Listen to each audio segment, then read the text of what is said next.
Eh bien bonjour à tous messieurs dames, bienvenue sur cette nouvelle vidéo. Aujourd'hui on se retrouve, on est dimanche, donc le 11/09. Cette vidéo sera du coup axée sur ce qui s'est passé vendredi, donc le 9 septembre 2022.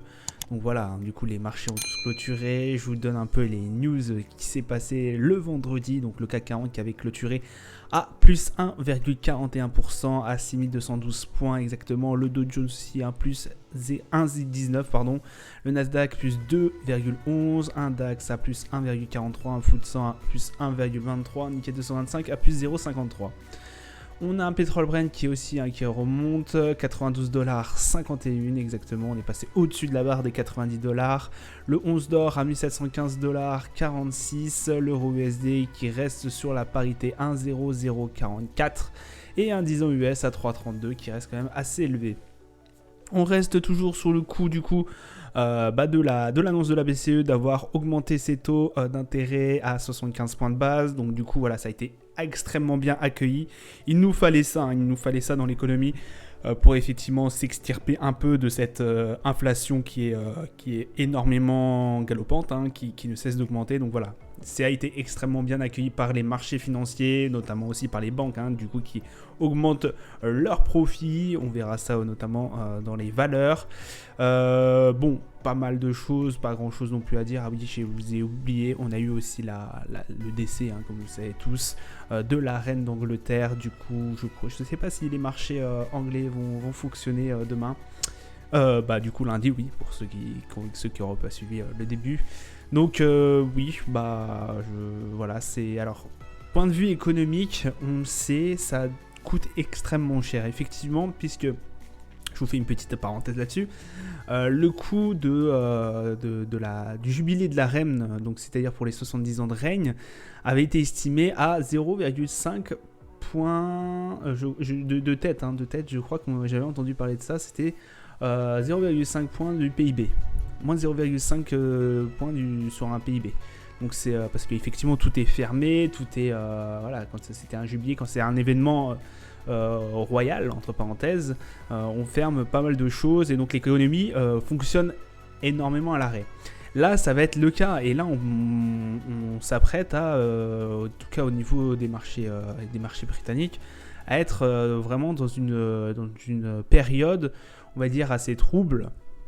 Et où ça va commencer à coûter, à chiffrer énormément pour la banque d'anglaise. Effectivement, il y a tout ce qui est l'enterrement, il y a aussi tous les préparatifs. Alors certes, ça fait vivre un peu l'économie, mais beaucoup de choses s'arrêtent en parallèle et là, voilà, le temps que ça se remette en place, ça a coûté extrêmement cher au trésor anglais. Donc voilà, c'était juste le petit détail que j'avais envie de vous faire partager. J'ai entendu ça à la radio. Donc voilà, autant vous en faire profiter aussi. Du coup, oui, donc on revient sur notre BCE. On a aussi du coup Christine Lagarde qui avait parlé, c'était de cela, c'était quand elle a augmenté les taux. On a eu aussi, alors c'est un peu remonté, j'ai envie de vous dire, l'euro contre le dollar. On était en dessous de la parité quand il y a eu l'annonce qui a été faite de relever les taux de 75 points de base. Donc ça s'est un peu amélioré, mais pas non plus énormément. On reste vraiment, le dollar reste extrêmement fort. On a aussi, du coup, outre-Atlantique, bientôt le relèvement des taux au niveau des États-Unis et de la Fed notamment. Donc là, on prévoit aussi 75 points de base au niveau de la Fed.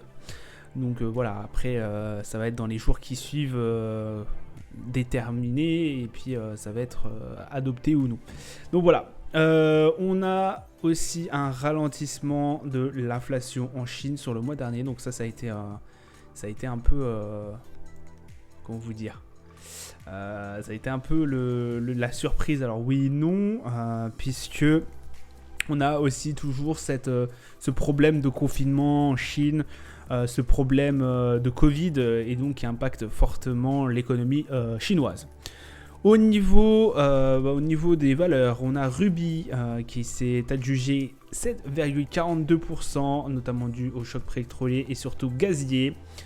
du coup, qui a permis de dégager un résultat opérationnel courant semestriel de 244 millions d'euros, en hausse de 30%, soit un niveau supérieur record de 2019. Toutes les zones géographiques, Europe, Caraïbes, Afrique, ont été en progrès, notamment dans les Caraïbes.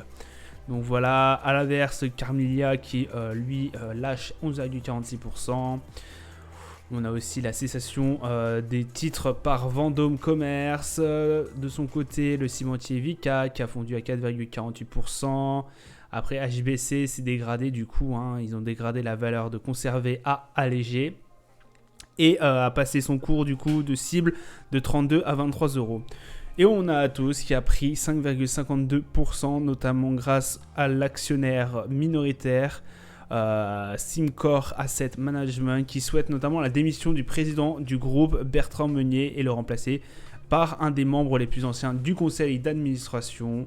Donc voilà, ça a pris feu chez Atos. Et Atos du coup prend 5,52%. Voilà. Du côté du calendrier annonce économique, donc on a eu au niveau du taux d'inflation, au niveau du chinois, donc voilà, on pensait que ça s'était ça allait s'améliorer. On pensait que ça allait s'accélérer, on passait de 2,7% à 2,8%, et non, ça s'est un peu effondré. On est à 2,5% de taux d'inflation annuel au niveau chinois. Ce qui est vraiment très très faible par rapport au reste du monde. Et puis on a eu au Canada le taux de chômage à 5,4%, donc du coup en hausse, on attendait juste 5%. Bon, compliqué. Et voilà. Sur ce qui est des marchés, donc on va se retrouver sur les marchés. On a un CAC 40 du coup qui performe à 6230 points et quelques. On a cassé cette barre des 6200 points. Vraiment une très très belle séance qu'on a eue sur toute la journée de vendredi, très très intéressante. On est repassé en achat au niveau on va repasser en achat d'ici peu de temps au niveau du MACD, même si on est toujours dans une zone de vente. Au niveau du RSI, c'est pareil, on est en train de revenir sur une zone neutre entre les 30 et les 70. Au niveau du Nasdaq, c'est pareil, 12 588 points. On a fait une belle hausse sur toute la journée. Donc vraiment très très intéressant. Voilà, ça fait 3 jours d'affilée qu'on fait des belles hausses. J'ai oublié de vous préciser, sur le CAC 40, on finit la semaine dans le bleu. Donc ça le faisait depuis le début du mois, même un peu plus, qu'on n'avait pas fait une aussi belle séance. Enfin, une aussi belle semaine, pardon. Au niveau de l'euro USD, c'est pareil, on a tenté vraiment de casser de casser cette parité, de casser cette ligne de parité. On l'a cassé certes, mais on aurait pu encore plus monter. Bon, ça s'est pas fait effectivement. Les marchés US sont passés par là et ça a un peu dégringolé. Bon, ça donne quand même une bougie bleue, mais avec une mèche assez importante. Au niveau du Dow Jones, on est à 32 142 points, donc on avait cassé cette petite range que je m'étais fixée sur la barre des 31 770. On a vu que cette résistance des 31 382 points a fait office, pas de résistance du coup, et qui nous a permis de rebondir dessus. Après, voilà, ça fait 3 jours, comme les autres indices, ça fait 3 jours qu'on est lancé sur cette bonne lancée, quoi. Enfin, sur cette bonne... on est bien lancé, quoi. Au niveau du DAX, c'est pareil, on avait atteint les plus bas depuis qu'on avait commencé, les plus bas depuis 2020, si je m'étais pas trompé. Ah oui, non, pardon.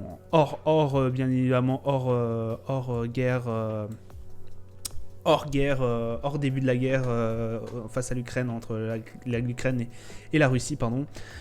Donc oui, on avait commencé à atteindre les plus bas et puis là vraiment c'est reparti. Alors restez très prudents, j'arrête pas de le dire sur le DAX. On sait que c'est l'indice, bien évidemment, l'indice des Allemands. Donc indice allemand à prendre avec des pincettes. On sait que là ça reste encore septembre, mais on sait qu'ils sont extrêmement dépendants des matières premières, des matières énergétiques, pardon.